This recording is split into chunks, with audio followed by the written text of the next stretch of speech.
সম্মানিত উপস্থিতি, সেই জন্য এই দিনটা আমরা কি করব? এই দিনটা আমরা তাকবীর পাঠ করব।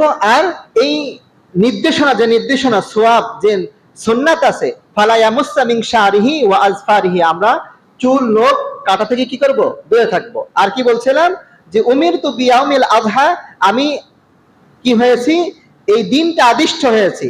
এই এই একটা আমরা ব্যাখ্যা করছিলাম। আমরা কি বলছিলাম? যে আমি এই দিনটা আদিষ্ট হয়েছে, বিশ্বনবী সাল্লাল্লাহু আলাইহি ওয়াসাল্লাম বলছেন। তো এই দিনটা তোমাদের ঈদ হিসাবে, উৎসব হিসাবে আমি আল্লাহ রাব্বুল আলামিন তোমাদেরকে দিয়েছেন।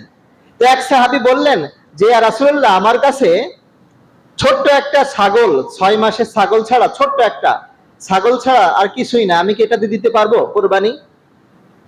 বিশ্বনবী সাল্লাল্লাহু আলাইহি ওয়াসাল্লাম বলছেন, না, তুমি এটা দিয়ে দিও না। কারণ কি করো, তুমি তোমার ঈদের দিনে তোমার যেহেতু সামর্থ্য নাই, তোমার একটা ছাগল ছাড়া তোমার কিছুই নাই, সেজন্য তোমাকে ওটা দিয়ে দেওয়া লাগবে না, যে আরো ছোট, আবার ওটা কি ছোট, তো এটা দিয়ে তোমাকে কোরবানি দেওয়া লাগবে না। কি করো তুমি? তুমি ঈদের দিনে তুমি তোমার চুল কাটো, তোমার নখ কাটো, তোমার গুপ্তাঙ্গের নখ সাফ করো। ফাযালিকা তামামু উদহিয়াতিকা ইনদাল্লাহি আযজা ওয়া জাল্লা।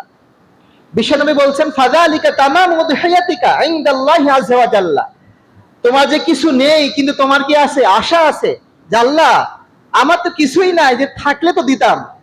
আব্দুর রহিম দেয়, আব্দুল করিম দেয়, আমার বড় ভাই দেয়, কিন্তু আমি গরিব মানুষ, আল্লাহ তোমার রাস্তায় কোরবানি দিতে পারছি না, ইব্রাহিমের সুন্নাত আমি পালন করতে পারছি না, মনে বড় আশা। রাসূল সাল্লাল্লাহু আলাইহি ওয়াসাল্লাম বললেন যে ফাযালিকা তামামু উদহিয়াতিকা ইনদাল্লাহি আযজা ওয়া জাল্লা, তুমি যে মনের আশা আছে, তুমি এই চুল কাটো, নখ কাটো, গুপ্তাঙ্গে লোম সাফ করো, ফাযালিকা তামামু, এটাই আল্লাহর কাছে তোমার জন্য কুরবানি হিসেবে গ্রহণযোগ্য পাবে। সুবহানাল্লাহ বিহামদিহি। এটা কি? মনের আকাঙ্ক্ষা থাকতে হবে, ভালোবাসা থাকতে হবে ইসলামের প্রতি। তাহলে কি হবে? এই চুল নখ আর এই কেটে আমরা কি পাবো? কুরবানির সওয়াব পাবো। তাহলে যে ব্যক্তি সওয়াব কুরবানি দিবে এবং কুরবানি দিবে না, উভয়ে 10 তারিখ পড়ার পর থেকে, এই প্রথমের 1 তারিখের পর থেকে সে আর চুল নখ কাটবে না। সালাত পড়ার পরে সে কি করবে?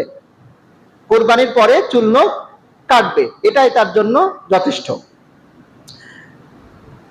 আরেকটা বিষয়, এই দিনটায় এমন একটি দিন আছে, সেটা হচ্ছে আরাফাত দিন। কুরবানির আগে কিন্তু আরাফাত দিন।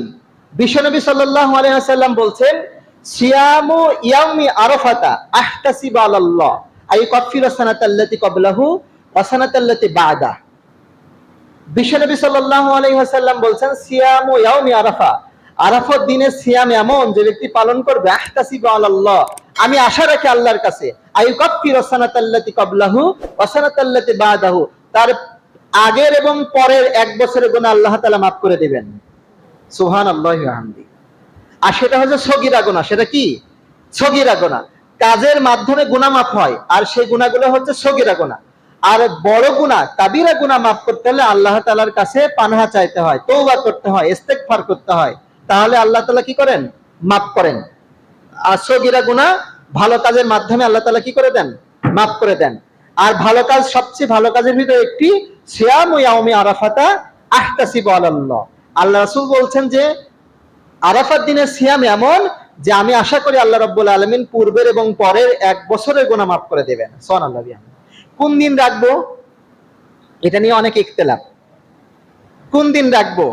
আমাদের সমাজে কিন্তু 2 দিন পালিত হয়।